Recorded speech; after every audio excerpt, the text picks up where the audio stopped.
Today, I'm delighted to welcome David Wilkins, Chief Product and Strategy Officer at TalentNeuron, to the Digital HR Leaders podcast. David, welcome to the show. As the Chief Product and Strategy Officer at TalentNeuron, I'd love to learn more about your role, but also what enticed you into the world of strategic workforce planning and workplace transformation. Yeah, thanks. Thanks for having me. Thrilled to be here. Uh, yeah, so it's interesting. I started actually at TalentNeuron in the role of head of marketing and was asked to take on the product role in February of this past year, which is pretty exciting. Um, my current remit is to oversee the overall strategic direction of the organization as well as the overall product roadmap and vision and the direction of the business overall when it comes to software and technology efforts. Uh, the journey here is sort of an interesting one, David. I've been in the HCM space now for over 30 years. I'd say I probably spent the past 20 of it talking about strategic workforce planning in some flavor of another, right? Whether it was during my time at Taleo or at Oracle. This has been a subject that's crossed L&D subjects, ATS subject lines, obviously HRIS. So it's been something I've been keenly interested in pretty much my whole career. Here at TalentNeuron, though, what's interesting is when I started in February, I do the thing that I think a lot of us would do in a new role. I immediately interviewed as many clients as I could get my hands on. And what I learned was that a lot of our client base, they were using our external labor market intelligence that we provided as TalentNeuron really as a driver or as fuel for their strategic workforce planning efforts. And they were frankly doing a lot of that stuff manually, like connecting the dots between internal understanding of skills and taxonomies and job architectures with our understanding of the labor market conditions and the similar view of those same things. And pretty early on, I had said to Julie, who was our CEO, I really feel like we got to pivot this talent intelligence thing that we're doing as TalentNeuron really more firmly into the direction of strategic workforce planning, since that's what the majority of our clients are doing with our data. And it was right around maybe just a few months later that we ran into HR Forecast. They were looking for us. We were looking for them. We made an acquisition of them in October. And of course, that's all they do is strategic workforce planning. So, that's kind of how the journey happened for us, was really listening to our clients and understanding what our clients were doing, which really kind of almost gave us a roadmap to pivot the organization and really build this relationship with HR Forecast, which is pretty exciting. And I think great learning point, I think, for all people, listening to this episode who are at vendors or technology firms supporting the HR field, that listening to customers is actually really quite an important thing to do. But seriously, obviously you and HR Forecast coming together is it must make your role, particularly being responsible for product and strategy, particularly exciting coming into 2025. Oh my gosh, yes. It's probably the most exciting time in my career, actually, David, to be honest. I think about my time at Taleo in earlier parts of my career, and some of the things I dreamed we'd be able to do someday, this combined organization now actually does.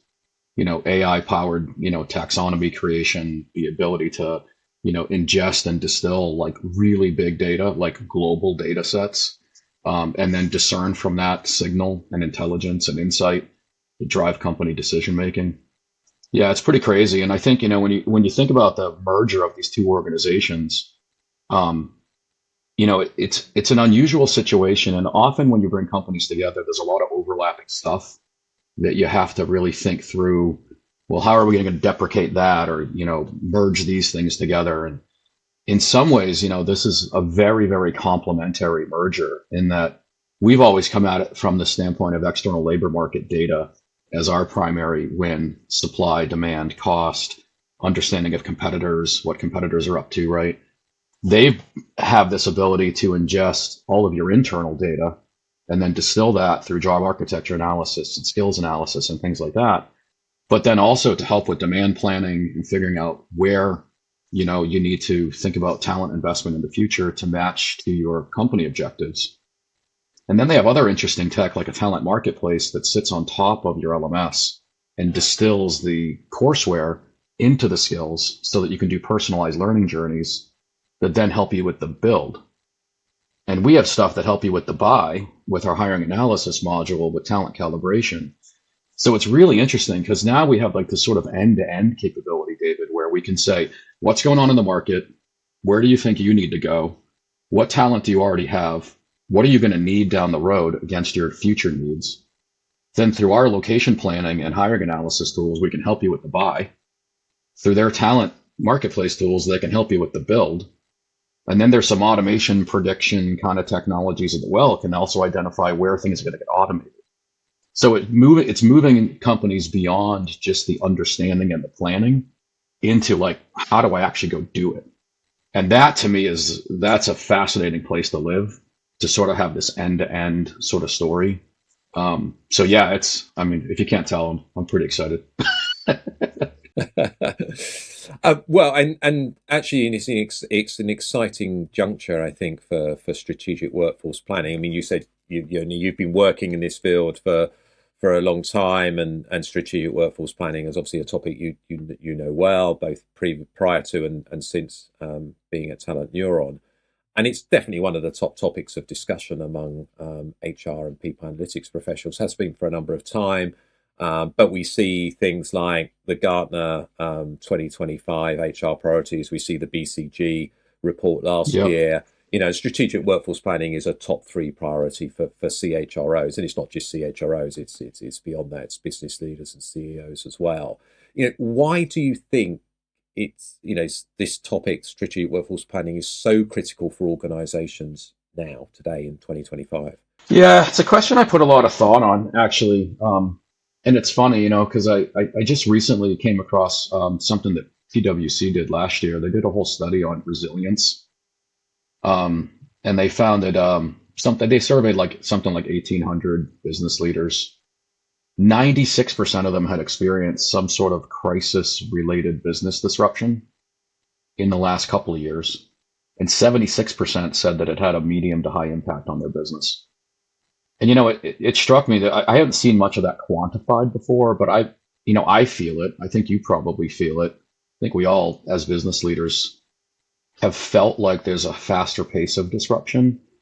And I also think there's an interesting intersection of longer term things that we kind of knew were coming all this time. How many years have we been talking about boomer retirements, right? And the impact that would have on skilled labor, right? But we also have known, if you're looking for a CDL driver in the US or any other kind of heavy machinery or truck driver type of role anywhere in the world, really, they're hard to find, right? Oil and gas, difficult. Anything in the healthcare space, difficult. Anything in AI, obviously, incredibly difficult. So there's like these large pockets where we have systemic challenge.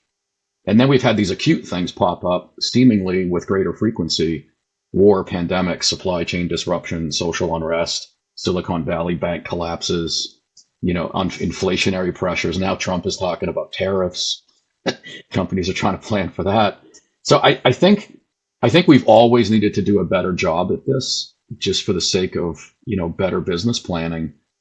But I think in a world that feels like the pace of disruption is happening faster, organizations are feeling this need to be more nimble, proactive, to plan more effectively.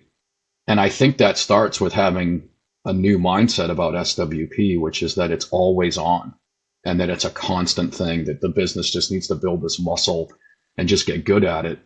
Because I don't think it's going to change. I don't think we're going to see a return to normal. I think this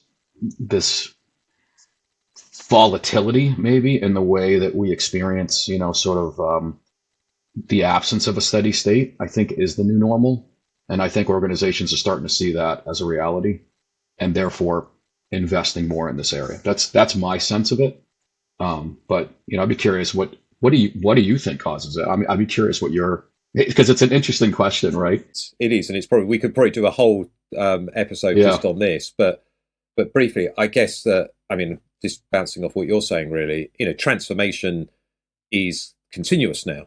So strategic workforce planning has to be continuous. Essentially, that's what I'm reading. And I think the other factor maybe, and you'll know this better than me with the data that you provide companies with at TalentNeuron, if you look at supply chains and the size of labor markets in certain well-developed countries, particularly the G7, they're shrinking.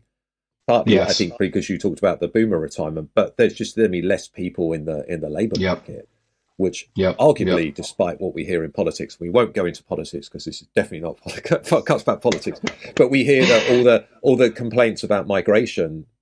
Countries need migration for the right skills and the right people, of course, because otherwise they're not going to have enough people in their market, and that makes strategic workforce planning even more important and even more difficult, I guess, as well as we move forward. Yeah, that's a great frame. The transformation is continuous. I mean, I think that is the shift. That's well said, and I think we're seeing that. And I think when we talk to clients, that's sort of what's coming through, is that this recognition that that's the new reality. So I think that's it. So let's boil that down kind of to strategic workforce planning level. So I'm sure at TalentNeuron you've conducted research, or obviously you've got the experience of working with the companies that you're working with on the current trends and challenges that business are facing with their strategic workforce planning efforts. What are sort of the main things that you're seeing in the market? Yeah, so interestingly, we did our own study last summer, seeking to better understand, with quantitative data, how pressing an issue is SWP for our clients and non-clients. So we surveyed our client base and also sort of the whole prospect base, which of course is, at our size company, it's quite many thousands of people. And what was interesting is 67% of the respondents overall said that strategic workforce planning was either very important or extremely important. 83% of our clients had that same very important or extremely important sort of answer, which is interesting because I think, as you probably know, David, we skew to the Fortune 2000, which sort of suggested to me that it's probably an even more pressing priority for larger orgs, which would make sense because if you think about some of the things that impact larger orgs, more things potentially could impact them on a global scale, because you're global, right? So that wasn't terribly surprising. In that same survey, we also started to inquire about what specific subsets within the universe of strategic workforce planning were either key priorities or areas of key challenge for them. And what was interesting is the top 5 things in order in terms of priorities were: number 1, understanding the current and future talent landscape, which, not surprising. I think we probably could have guessed at that one. Demand planning was number 2. Skill analysis was number 3. Labor market intelligence was number 4. And then internal talent intelligence was number 5. Interestingly, where they felt their lowest maturity overall, and by the way, there were another 10 or so items, right? But the areas where they felt lowest maturity were also in the top 5. So skills analysis was an area where they felt low maturity, demand planning, and then their internal talent intelligence. And so there's this interesting disconnect between things that are rated highly in terms of their importance or priority and the lack of maturity or capability that the business is currently possessed to chase those, right? And I think, as I started to dig into that further and started to really talk to clients about it, the overarching rationale for some of that, I think, for me, comes to a lot of lack of tooling, right?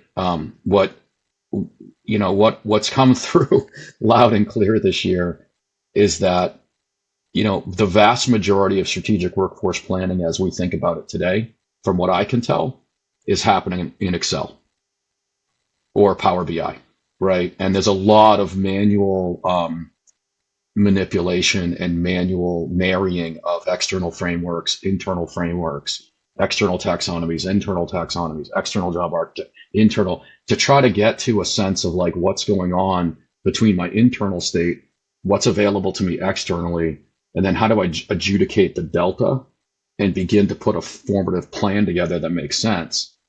But in the absence of tooling that can marry some of those things together, via AI or via other sort of techniques, the end result is people are ending up in spreadsheets. And so you think about skills analysis, like how do you do that effectively if you don't have an ability to ingest big data, look at labor market intelligence, look at, right, or to understand your current skill set internally. But what if your skill taxonomies are different? How are you going to manage that gap? A lot of the stuff ultimately, I think, is going to come back to, do we have the right tooling in place to support some of these gap areas? Because I think the areas where things are most gapped are areas where there's the least amount of tooling. And so there seems to me to be some level of correlation there. Unlike other areas of HCM where we have all the tools in the world, this is an area where it doesn't feel like we've reached a point of even basic level of tool sets yet. So that's my read. But it's an interesting problem where I think a lot of what companies seem to be putting importance on are things they can't quite do yet all the way, from what I can see. Yeah, and it's interesting that top five. The top is kind of the big picture stuff, but the numbers 2 to 5, essentially it's data, isn't it? Right. So, and as you said, there obviously your acquisition of HR Forecast is an example of some consolidation in the area of the technology and tooling that you were talking about. But historically, people or companies have had to use different technologies, right, some even to Excel and others that you mentioned, as well as maybe a tool like TalentNeuron or another tool that can provide external labor market data. And then presumably there's people inside the organization wrangling that data together, usually in teams, I guess, to try and do their workforce planning, which for something so important, so critical to the success of the organization, seems slightly high risk, and time consuming and not very dynamic probably as well. So I don't know, we'll talk about the technology a bit later. You mentioned the research that you did at TalentNeuron last year. We did some research as well around what we call the people analytics ecosystem. So effectively the operating model for people analytics and some of the capabilities that organizations are building into their people analytics functions. So we did this at Insight 222 last year. And we found that, and maybe it'd be interesting what you've seen on this, we found that while people analytics is increasingly taking on more ownership of strategic workforce planning, and it was around 50% from the data that we collected in 2023. I need to look at the data that we did recently to see if it's moved. I don't think it has actually. We still find that means in over half of the companies, and ours are typically larger organizations where we're working with to collect this data. Half of those strategic workforce planning sits in other departments. Obviously, as TalentNeuron, you're speaking to the main decision makers of strategic workforce planning. What are you seeing? Where does SWP currently sit in the companies you work with? Well, I wish I had I wish I had a different answer, but I have the same answer of what you guys discovered, David. So we asked a question like that on that same survey this summer, and we specifically asked who was the owner of SWP decisions and who was a major influencer, right? And I guess not terribly surprisingly, right? In our survey, CHROs came up on top for both decision making and sort of influence, right? And both workforce planning and people analytics roles were also near the top in the second and third spot. The third and fourth spot. Sorry. The interesting thing to us was the second spot was actually claimed by talent acquisition. So they didn't have as much decision-making authority as a CHRO or as a head of workforce planning or people analytics, but it was not dissimilar to the level of authority for decision-making of either workforce planning or people analytics. Where TA won was the influence part of it, which was like double or triple what it was for workforce planning and people analytics roles. So that was really interesting, right? And that's definitely something I'd love to chat about on this call today, because I think there's a really interesting question about who's going to own this stuff down the road. But the other interesting finding was once you got below those obvious targets, the rest of it for us, David, was a smattering of C-level positions. CSO, COO, Office of the CEO, that type of thing. And if you were to, in our survey, if you were to roll all of those C-level, you know, different titles into just like a CXO container, they would outstrip the CHROs as number one. So we're seeing really something similar to you, I think, where it feels very fragmented, doesn't really feel like there's a clear owner today. I do see like what you do, that people analytics folks are stepping into it more, which I think is good and a necessary thing. But it definitely feels like it hasn't really consolidated into a clear line of ownership. And I think some of that may also be a factor of like you were saying earlier, those organizations that haven't adopted this and seen this as the new normal, that transformation is now just continuous, it still can be treated as a one-off or as an initiative that then can have a temporary owner like a CSO or COO or somebody like that.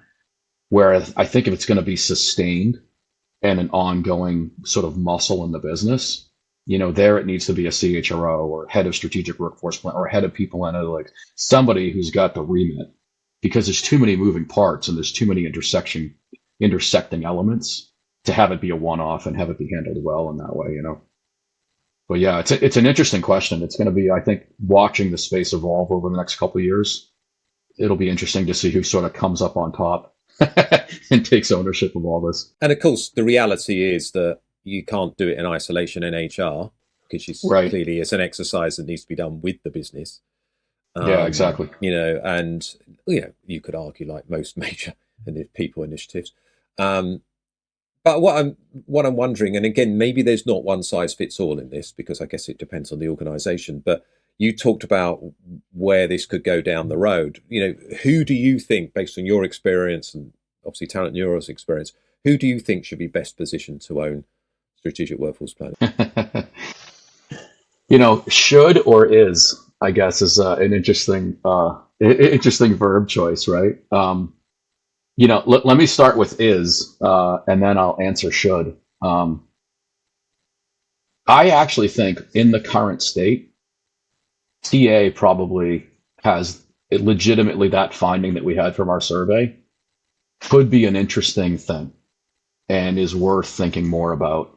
And, you know, it really made me pause and think like, why that, right? And, but then I really started thinking about it, David, and I was like, you know, TA leads, like thinking senior TA people, right? In like Fortune 2000s.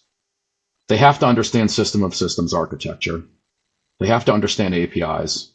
You know, the average ATS or, you know, hiring sort of systems usually has between 5 and 10 interlocking systems that support the hiring process, right? So you got someone who understands tech and the intersection of tech, APIs.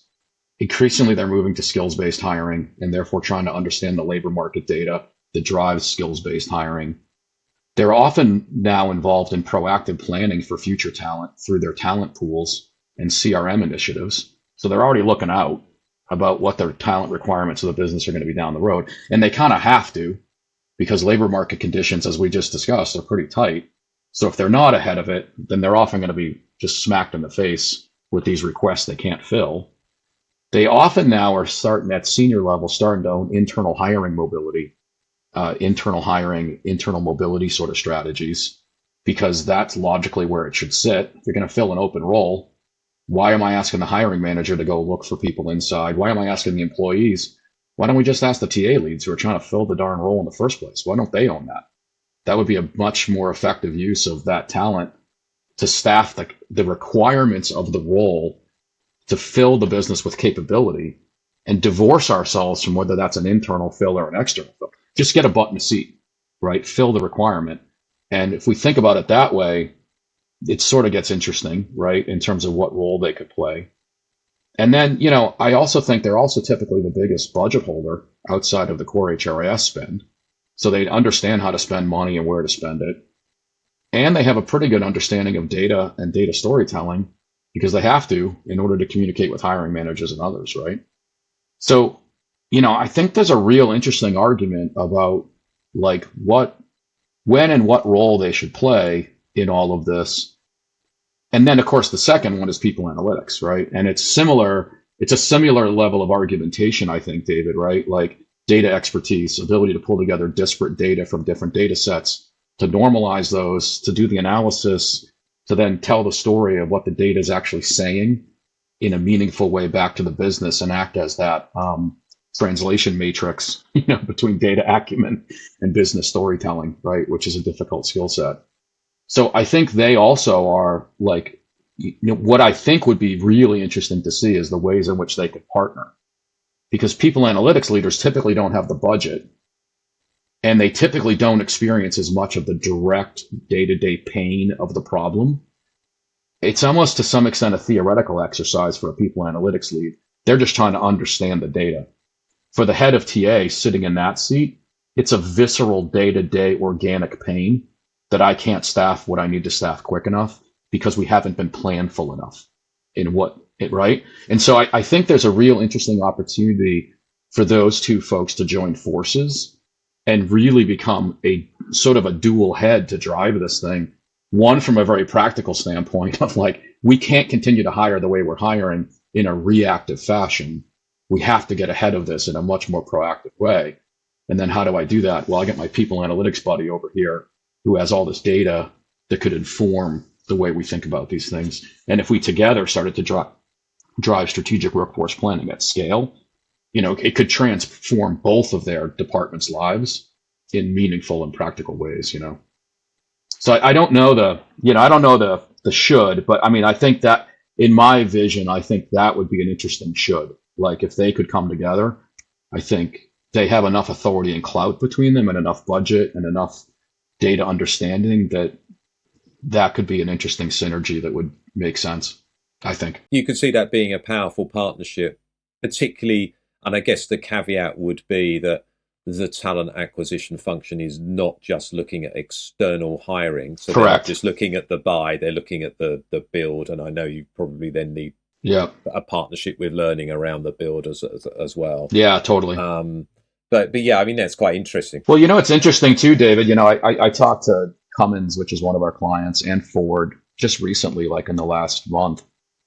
And I talked to their heads of TA, and in both cases, they had just been chartered in the last 6 months with owning internal hiring and internal mobility, which is fascinating to me, right? So I think in those organizations that are more mature, I think they're starting to see that talent acquisition shouldn't really be talent acquisition. It should be capability fulfillment. And in that context, like internal hiring comes into play, external hiring comes into play, contingency maybe should come into play, internal build strategy should come into play. And if you start thinking about it in that way, boy, does that start to feel a lot like strategic workforce planning. It does. Right? Or at least the fulfillment of it. All right. So anyway, it's interesting because it doesn't just feel like it's a pie in the sky dream. I mean, two of our clients are going down the road, and it just happened to come up as an aside. It's made me wonder, like, I almost want to go back out to some of our other heads of TA globally and see, like, how many of you guys are in charge of is this something that's now starting to happen? Because it was just a random conversation. I was like, oh, that's interesting. Like, that's okay. I can see why, but it wasn't on my my calendar for 2025. Sounds like you may need to do another study, perhaps. But. Yeah. Well, you and I could probably come up with all kinds of studies to do all the time. We probably could, yeah. But we're not the unfortunate ones that have to write the surveys, but it's interesting because when one of the findings from the research that we did was that the more advanced companies when it comes to people analytics are the ones that have been doing it longer, the ones that are actually having it having an impact on business outcomes. They are typically, the person responsible for people analytics is also responsible for people strategy, usually reporting directly into the CHRO. So your kind of conception there around having a close partnership with PA and TA kind of works quite nicely, I think, in that scenario. And I guess we've always had this, there's always been this debate because lots of companies, their talent intelligence team has very much to date in most companies supported talent acquisition only. So they've been looking at that talent intelligence data, which I know you provided historically provided at TalentNeuron from a hiring lens. But actually, as you said, if talent acquisition is also responsible for internal mobility and internal hiring, then there's a natural extension of that Yeah, because you yeah. still, yeah, it's an interesting, and maybe if we have this conversation in 3 years' time, it'll be interesting to see where that has developed. Yeah, I think the other interesting thing about some of this too, David, is like to your point, like we've also seen an interesting movement, and I'm curious if you have too, like that talent intelligence or function, like you said, has almost always historically been situated in TA. And we've often seen like it that's an interesting uh, point of incubation, right? But then it sort of grows beyond that TA remit. And then in our most mature clients, they've broken it away from TA and then made it its own thing. That's a global remit, Mm. like a full HR remit, right? And then it almost feels like in every case, once that happens, like the full potential of that team is unleashed or unlocked, right? And they suddenly have a much bigger, like outsized impact on the business. So that's kind of interesting too, is that like where I think you situate some of these functions and under what scope of authority will partly either constrain or enable their ability to impact the business at scale. So that's an interesting dimension to some of this too, which I think means that to some extent where this stuff lives kind of matters a little bit in the scope of what you can obtain or achieve, within the scope of your remit. Yeah, and it's again, it's probably not a one size fits all for organisation, and I guess one of the dependencies will be the skill set of the leader leading that function, their experience, their appetite. Yeah. So yeah, but it will be interesting to see how that develops, which I think lends on. You mentioned Excel, so we're going to get more onto the technology piece now. So obviously, and you'll see this even more than me. Organisations are increasingly investing in new technologies to help them with various tasks and processes, associated with strategic workforce planning. And obviously those tools like TalentNeuron, like HR Forecast, that gives you the ability. They provide data, but they also give you the ability to put that data together, deliver insights, and help you get some, hopefully to help you make some decisions around that. But it's not as simple as that, is it? What else do Right. organisations need to be doing, or maybe stop doing, to actually move the needle when it comes to strategic workforce planning? Because again, I think we make this mistake a lot of times in HR, that we think it's just a technology solution. It's not. It's technology plus, isn't it? Yeah, I mean, I think, the way I think about this particular part of HR or, the sort of HCM space is I think of it as sort of railroad tracks. Like I think you absolutely need one rail that is your technology, and then I think you need another rail which is everything else. And absent either of them, I think you're going to be challenged. But you're absolutely right, David. I mean, I think the first thing, I mean, let's think about it as a start, stop, continue kind of thing, right? On the stop side, stop thinking about this as an annual planning exercise. Stop thinking about this as a demand planning exercise in the case of like small d, small p. Like I'm just going to figure out what headcount I need for the next year, which is mostly how people think about demand planning. Stop thinking about this as a financial exercise to fit the headcount I need into my available budget. Um, which, the corollaries to all of those is, start thinking about this as a continuous ongoing process where you need to build serious muscle memory.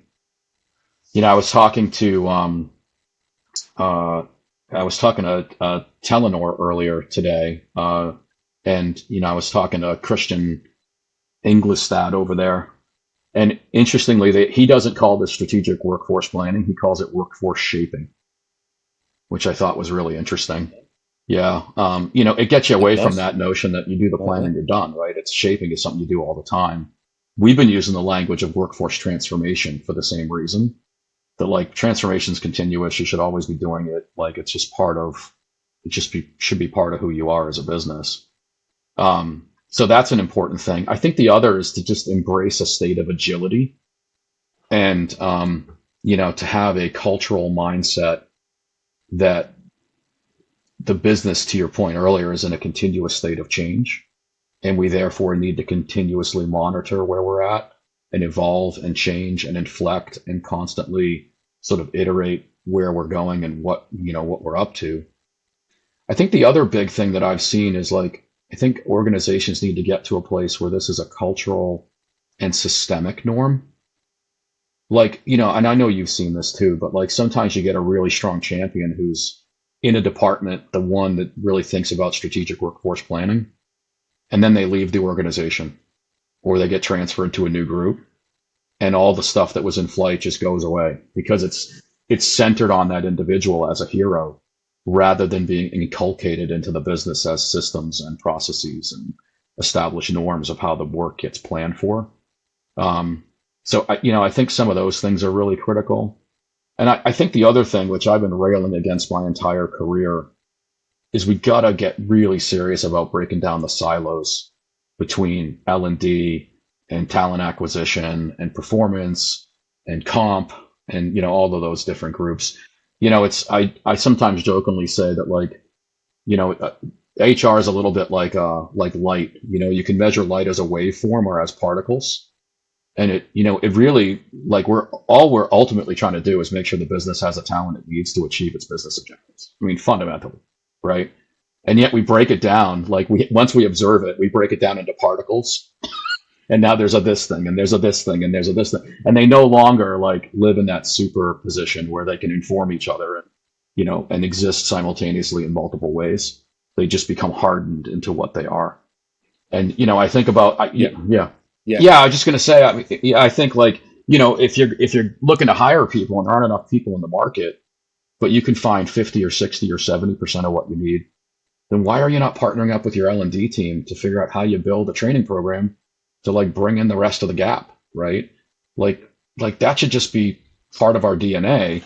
And it's necessary when you start thinking this way about SWP, right? And you start having like a real mindset of how to do this well. I was going to say something similar. It's like if you're shrinking one part of the organization and growing another part of the organization, please understand the skills of the people that you're potentially letting go, and hopefully you can move them across, or give them a development plan so they can take those roles, because they're a known quantity. It'll save you a lot of money, time and effort as well.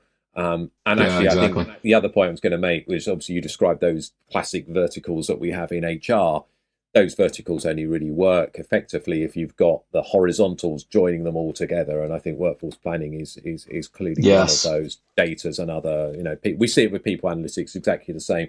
We see in some organizations, because it's not, there's the culture and it's not systemic. Basically, a great leader comes in, they do some great work, the leader leaves, probably takes a couple of the people with him or her to the next organization they're at, and then it all falls apart.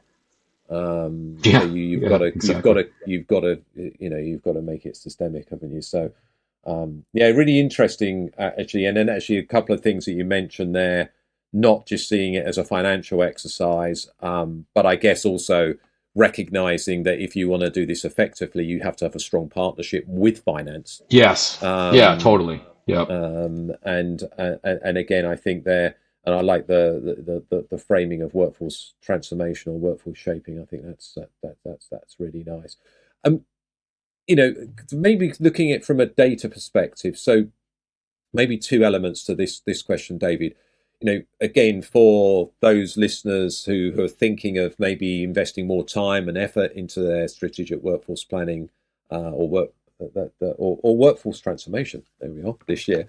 What are the internal market and external market data that they should really be focusing on? And maybe then the second part of that, is what sort of data architecture should they be looking at as well? Well, as you might imagine, we've been thinking a lot about this subject in the last few months. What's fascinating to me, David, is when you break all this stuff down and you look at it, sort of, all right, let's forget about there's SWP tools and there's tools like what TalentNeuron used to be on its own, which are sort of external labor market talent intelligence kind of tech. And then you got LMS stuff, which does its own thing. And, you get all these different, so if you just stop and you say, okay, what are the essential data sets that we need? What's really fascinating is it's almost the same data set, but like opposite sides of the same coin. So take, for example, supply. Like you want to understand what the labor market supply is, what the skill sets are, what the capabilities are, where in the world it is, what it costs, right? Well, don't you need to know that about your own team as well? I need to know where my team is, what talent they have, what skills they have, what capabilities, and what they're costing. Okay, so I need supply data on both sides, right? I need to understand demand data. I need to understand where in the world there is high demand so that I'm not going to chase into markets where I'm going to get slaughtered by a Microsoft or an Amazon who are hiring the same kind of talent as me. So I need to understand the demand signal, what kind of jobs, what kind of skills, what's the pace of change, where it's changing, how it's changing, and am I going to move into a buzzsaw, like I said, right?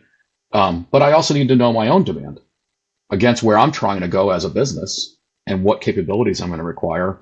Like, what am I going to need? What skills will I need? Where will I need it? Where in the world? In what roles? In what functions? You need to understand cost. But again, I need to know that internally. I need to know it externally. If I'm going to chase wage arbitrage strategies or reduction in labor cost strategies, I need to know what the cost is externally, but I also need to know where I'm currently spending. And wouldn't it be cool if I could also tell you, what are you spending for your IT function based on your geographic distribution versus what your competitors are spending based on their geographic distribution? That's interesting. That sure would be helpful from a strategic workforce planning perspective. We have all that data, right? And also, what talent are your competitors hiring? Are they going into Bingo.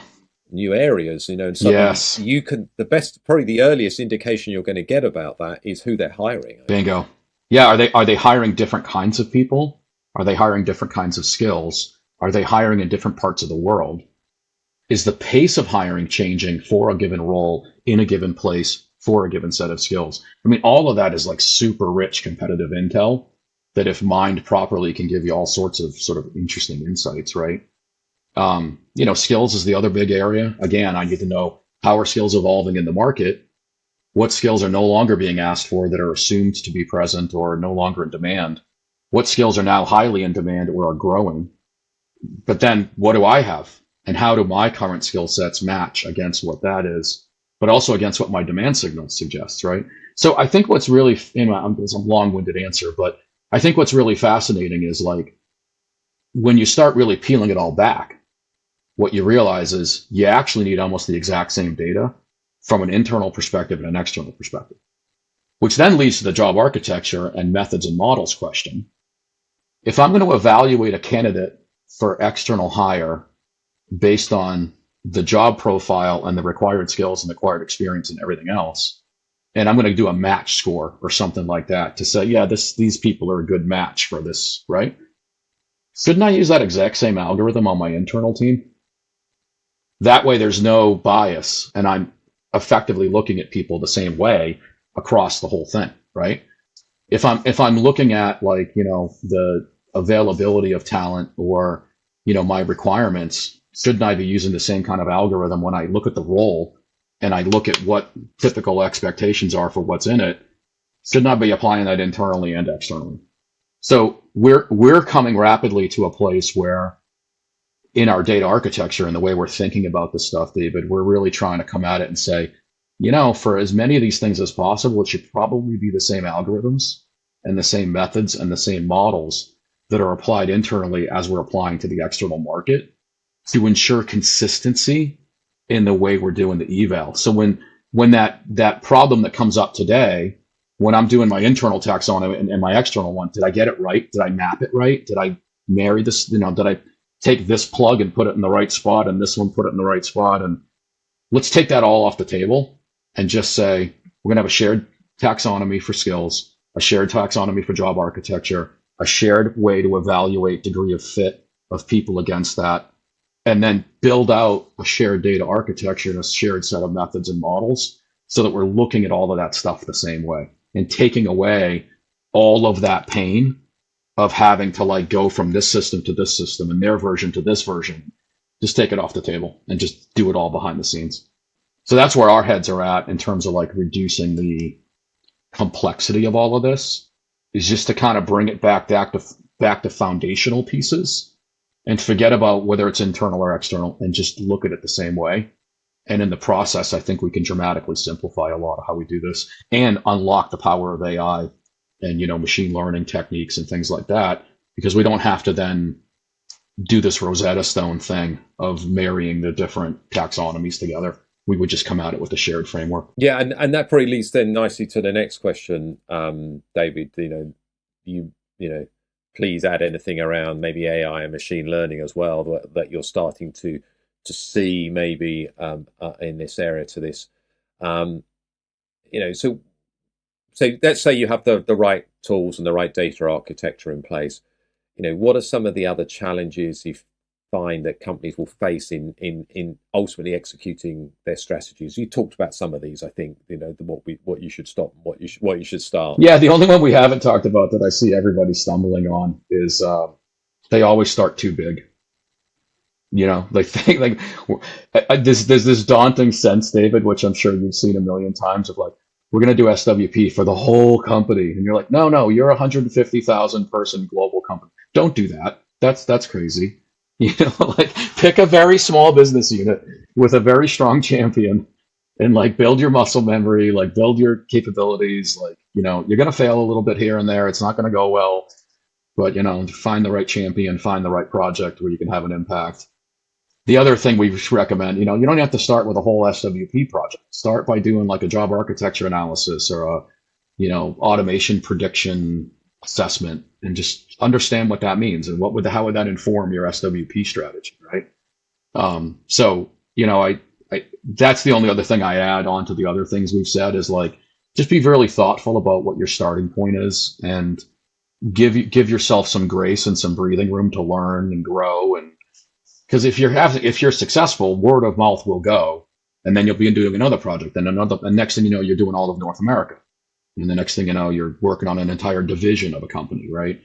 But that's the only other advice I give is start with manageable size projects and don't be daunted by the notion you got to start at the company level. But it makes a lot of sense, doesn't it? Because there will usually be hotspots in any organization.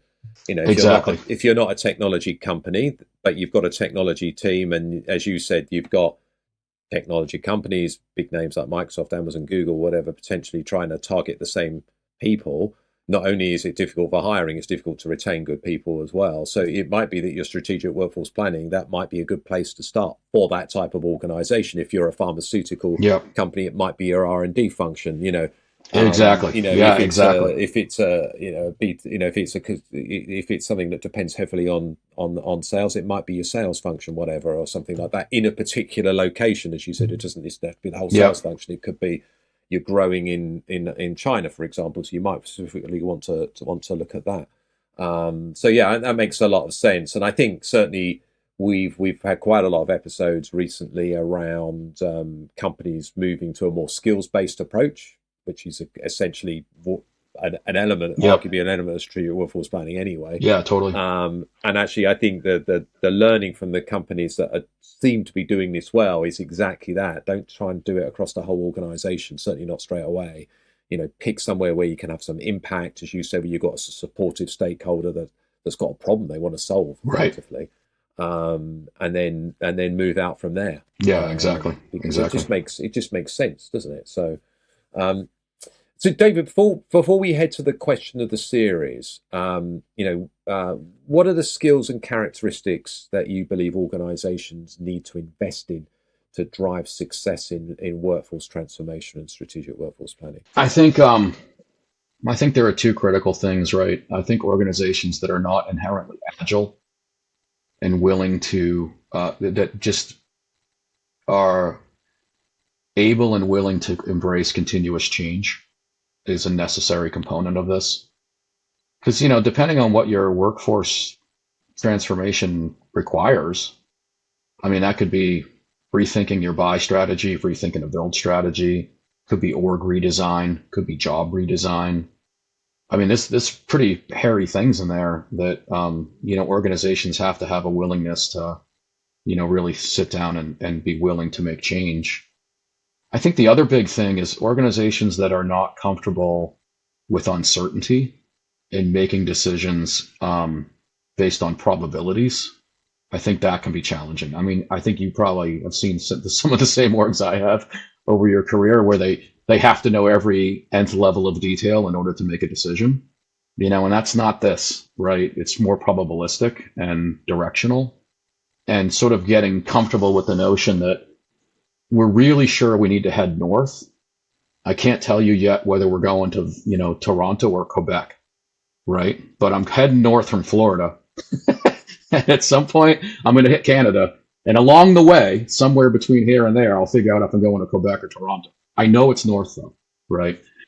So that notion of like continuously iterating on the plan and, sort of having enough information to move and then enough sort of internal checks and balances and methods to continue to iterate and improve your forecast and your planning as you get closer to target.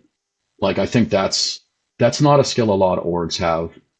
And it requires almost a belief in your ability to do long-term planning and to sort of stick with a plan.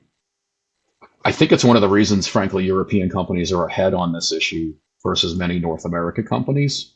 I think European companies tend to be longer planning horizons, and North America companies tend to be more driven directly by stock price and the immediacy of returns. And so, from what I've observed, I think Europe is ahead of the US as far as this particular side of HCM. I think because of that. And I think that mindset of being more long range and being more planful is an absolute necessity to make all this work successfully. Well, as a European, it's good to hear that we're ahead in at least one area. I'm sure there's many. I was highlighting just the one, but there are many others. ATSs and hiring, I think, is another area where Europe does it much better. But anyway, yes, we could definitely have a Europe versus that's a whole different conversation. So this is the question of the series, David. So this is a question we're asking all the guests on this series of the podcast, which you're kindly sponsoring at TalentNeuron. How do you leverage people analytics to inform strategic workforce planning initiatives? Oof, that is a meaty question. Well, first, I don't know that you can do strategic workforce planning successfully in the absence of strong people analytics. Per my earlier comments, I think that one of the top items that people felt was important was an understanding of their internal talent landscape. It's also one of the areas where they felt most gapped. People analytics is certainly a pathway to that kind of understanding and knowledge.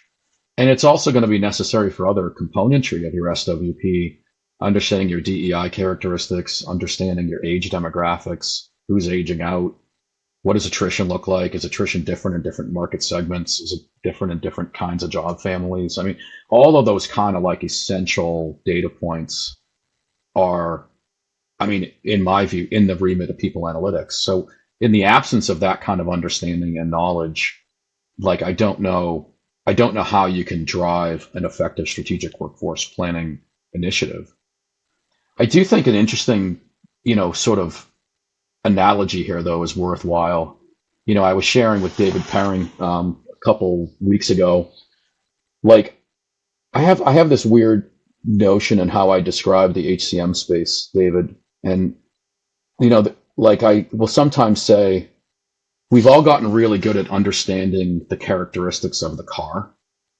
Like, I know what my internal temperature of the car is. I know when my tires need more air. I can see the air pressure of every individual tire now. I can heat two different sides of the car to two different temps.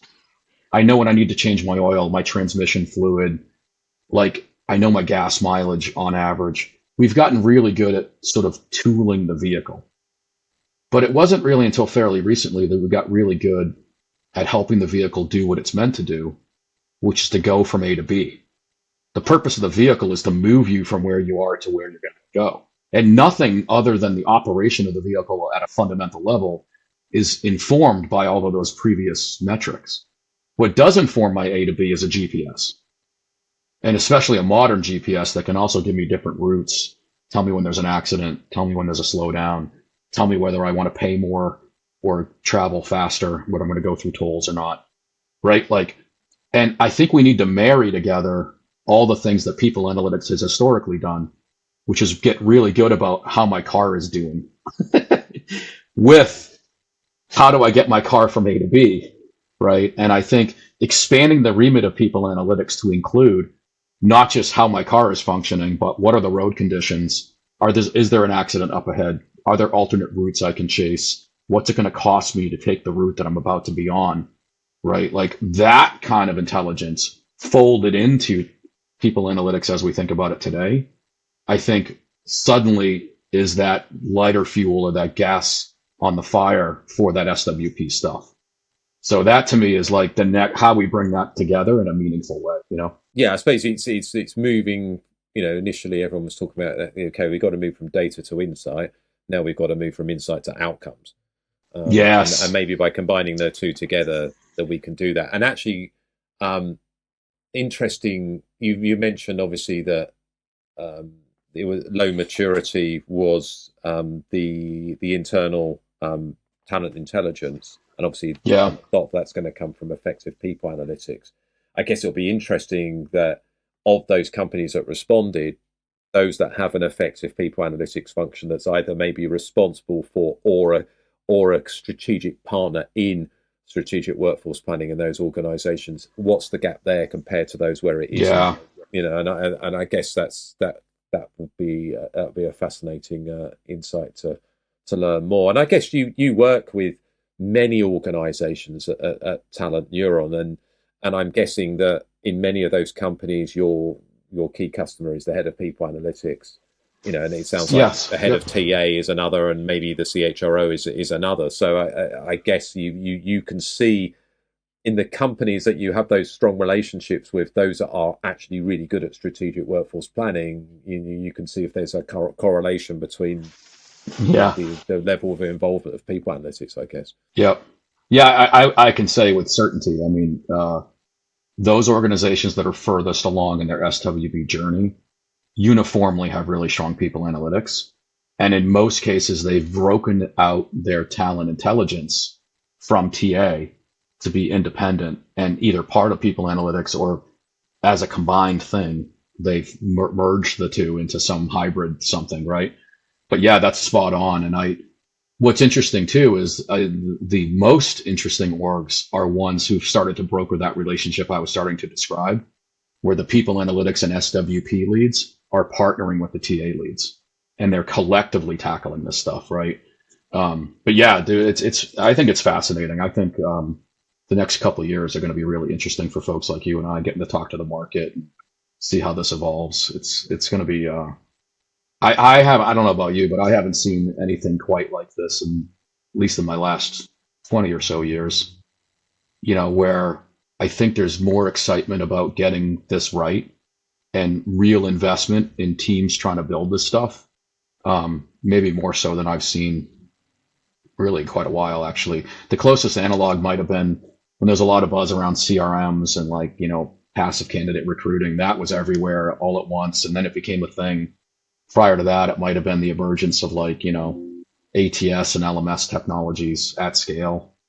But this has that same feel where I feel like we're sort of on the path to a new category or a new collection of tech to solve some of this stuff in meaningful ways. It is, and well, that seems a good point to close the conversation, David. And I, and obviously I look forward to chatting, hopefully face to face at events this year. If I presume I'll see you at People Analytics World again in London, and if not before, definitely.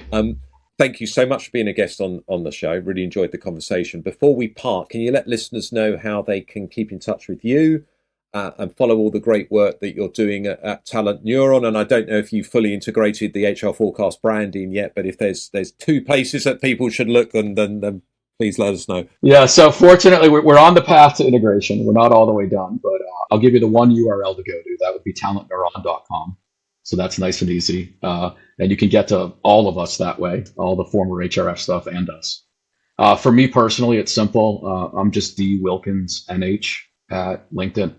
So just look me up on LinkedIn, and I'm happy to connect with people and would love to continue the dialogue with you and others at any point. I love this stuff. So thanks for having me on. Really appreciate it. Thank you, David.